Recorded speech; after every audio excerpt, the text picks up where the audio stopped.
강아지 응급수술, 과일 때문에 생길 수 있다는 거 알고 계셨나요? 문제는 과일이 아니라 껍질, 씨앗, 꼭지입니다. 보호자가 아무 생각 없이 버린 한 조각, 강아지는 그대로 먹습니다. 장막힘, 구토, 심하면 수술까지 이어질 수 있어요. 강아지에게 중요한 건 무엇을 주느냐가 아니라 어떻게 주느냐입니다. 오늘 영상에서는 잘못 주면 위험해지는 과일 7가지와 절대 놓치면 안 되는 급여 방법까지 알려드릴게요. 바나나는 수의사들도 인정하는 안전한 과일이에요. 칼륨, 비타민 B6, 마그네슘도 풍부하고 수량이라면 좋은 간식이 됩니다. 그런데 문제가 되는 건 바나나 껍질이에요. 강아지는 달콤한 바나나 냄새를 아주 잘 맡아요. 그래서 보호자가 버린 껍질을 따라 쓰레기통을 뒤지는 행동이 정말 흔하게 일어납니다. 문제는 이게 단순한 식탐이 아니라 실제로 응급상황으로 이어질 수 있다는 거예요. 바나나 껍질은 질긴 식이섬유 덩어리입니다. 사람은 씹어서 넘기지만 강아지는 통째로 삼키는 경우가 많아서 이 상태로 들어가면 위장에서 거의 분해되지 않고 장으로 그대로 내려가게 됩니다. 소형견은 장이 좁기 때문에 껍질이 덩어리로 걸리면서 음식물이 통과하지 못하는 장폐색으로 이어질 수 있고 심한 경우 수술로 이어지기도 해요. 갑자기 토하기 시작하거나 밥을 안 먹고 배를 만지면 싫어하거나 계속 불편해하는 증상이 보이면 이미 장 안에서 문제가 시작됐을 가능성이 높습니다. 그래서 중요한 건 바나나는 안전하다가 아니라 껍질까지 관리해야 안전하다는 거예요. 바나나는 껍질을 완전히 벗긴 뒤 아주 작게 잘라서만 주세요. 먹고 남은 껍질은 반드시 뚜껑이 있는 쓰레기통에 바로 버려야 합니다. 그리고 생각보다 당분이 높은 과일이라서 많이 주면 설사나 체중 증가로 이어질 수 있어요.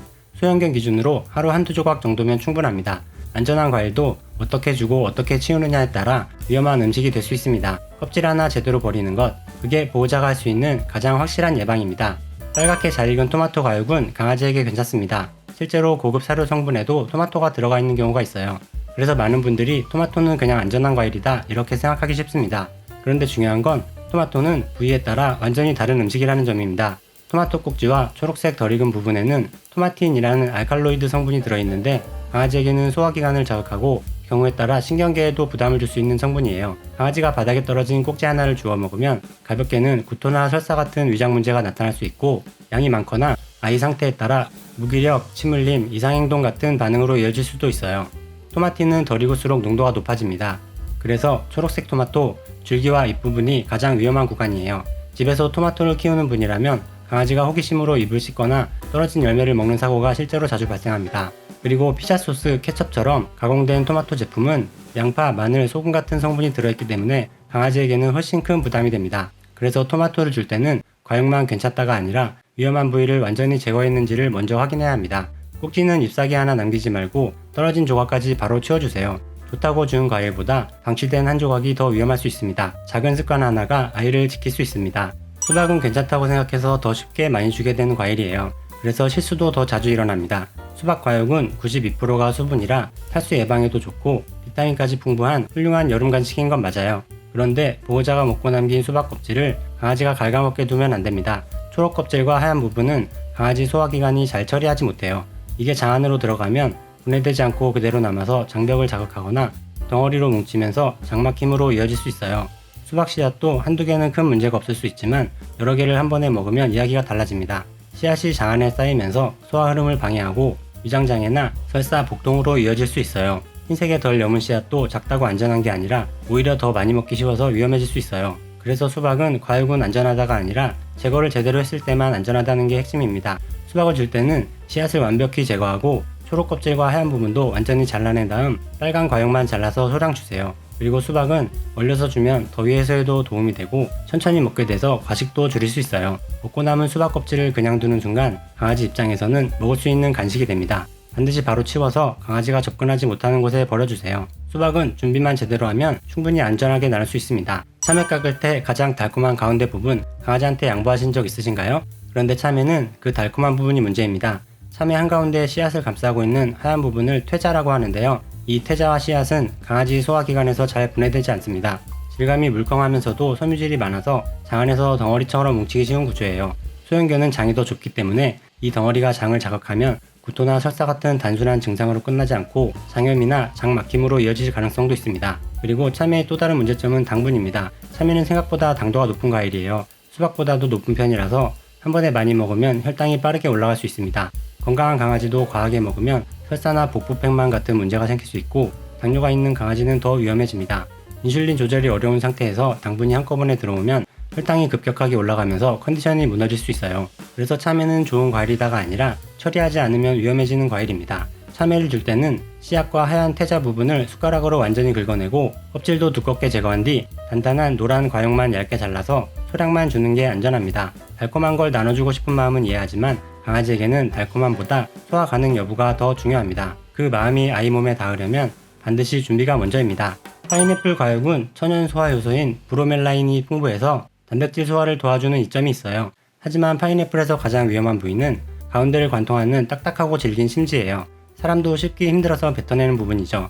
그런데 강아지는 이걸 씹지 않고 그대로 삼켜버리는 경우가 많습니다. 심지는 섬유질이 아주 단단하게 뭉쳐 있어서 위장에서 거의 분해되지 않아요. 강아지가 삼키게 되면 장 안에서 걸리거나 단면이 거칠기 때문에 장벽을 긁으면서 염증을 만들 수 있고 심한 경우에는 장 문제로 이어질 수 있어요. 뾰족하고 거친 외부 껍질은 더 단단하고 날카롭기 때문에 식도나 위, 장을 지나가면서 물리적인 자극을 줄 수 있어요. 그리고 파인애플은 구조적인 문제뿐만 아니라 성분 자체도 주의가 필요합니다. 당도와 산도가 모두 높은 과일이라서 조금만 많이 먹어도 위장을 자극해서 혈사나 구토로 이어질 수 있어요. 그래서 파인애플은 몸에 좋다보다 처리를 제대로 해야 먹을 수 있다가 핵심입니다. 파인애플을 줄 때는 껍질과 심지를 완전히 도려낸 뒤 가장 부드러운 안쪽 과육만 남겨서 작은 조각으로 주세요. 그리고 통조림 파인애플은 설탕 시럽이 들어있어서 당분 부담이 훨씬 커지기 때문에 가급적 주지 않는 게 좋습니다.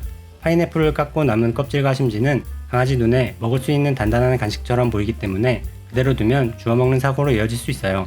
반드시 바로 치워서 아이 손에 닿지 않게 버려주세요. 좋은 의도로 준 간식이 상처가 되지 않도록 마지막 정리까지가 급여의 일부입니다. 망고는 비타민 A, C, E가 가득한 영양 간식이에요. 부드러운 과육은 강아지 면역력에도 도움이 됩니다. 그래서 좋은 과일이니까 괜찮겠지 하고 간식으로 주는 경우가 많은데요.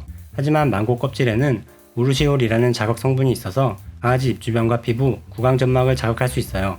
이 성분은 사람에게도 옷 알레르기를 일으키는 물질과 비슷한 계열이라서 예민한 강아지들은 입 주변이 붉어지거나 가려워하는 반응이 나타날 수 있습니다.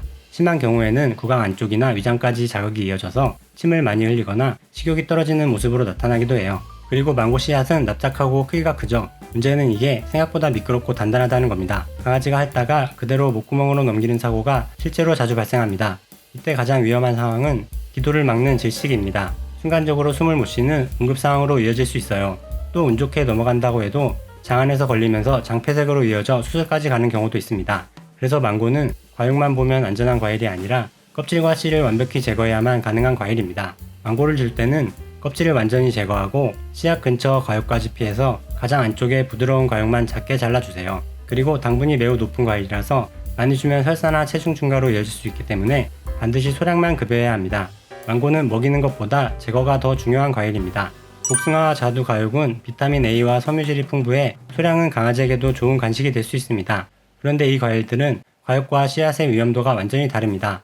복숭아, 자두, 살구, 체리, 이 혓가류 씨앗에는 공통적으로 아미그달린이라는 성분이 들어있어요.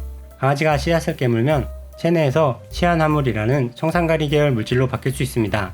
이 물질은 단순한 위장 문제가 아니라 세포가 산소를 사용하는 과정을 방해해서 몸이 숨을 쉬어도 세포가 산소를 쓰지 못하는 상태가 됩니다. 헐떡임, 무기력, 침 흘림, 심하면 발작 같은 증상으로 빠르게 진행될 수 있습니다. 그리고 더 현실적으로 자주 발생하는 위험은 씨앗을 삼키는 경우인데요. 복숭아나 자두 씨앗은 크고 단단하고 표면이 거칠고 뾰족합니다. 이걸 삼키면 식도나 장을 긁으면서 상처를 만들 수 있고 그대로 장을 막아버리는 장폐색으로 이어질 수 있어요. 특히 중형견, 소형견에게는 씨앗 하나만으로도 수술까지 가는 경우가 실제로 있습니다. 그리고 씨앗은 생각보다 훨씬 단단해서 강아지가 씹다가 치아가 부러지는 사고도 응급실에서 자주 보고됩니다.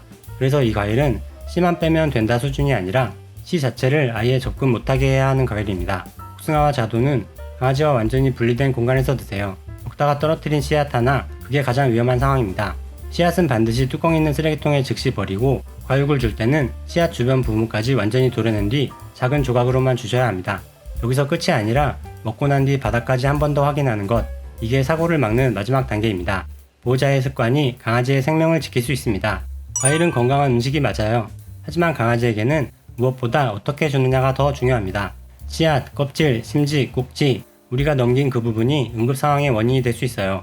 사고는 먹여서가 아니라 버린 걸 먹어서 더 많이 발생합니다. 그래서 과일을 줄 때는 먹이기 전에 위험한 부분부터 치우는 것, 그리고 이상 증상이 보이면 절대 기다리지 말고 바로 병원으로 가야 합니다. 초기 대응이 빠를수록 아이를 지킬 확률도 훨씬 높아집니다. 좋다고 준 한 입보다 제대로 치운 한 번이 더 중요합니다. 당신의 따뜻한 관심이 더 많은 반려견에게 건강을 지키는 정보를 전해줄 수 있습니다. 구독과 알림 설정 해두시면 다음 영상에서도 반려생활에 꼭 필요한 정보를 놓치지 않고 보실 수 있습니다. 그럼 오늘도 건강하고 행복한 반려생활 되세요. 감사합니다.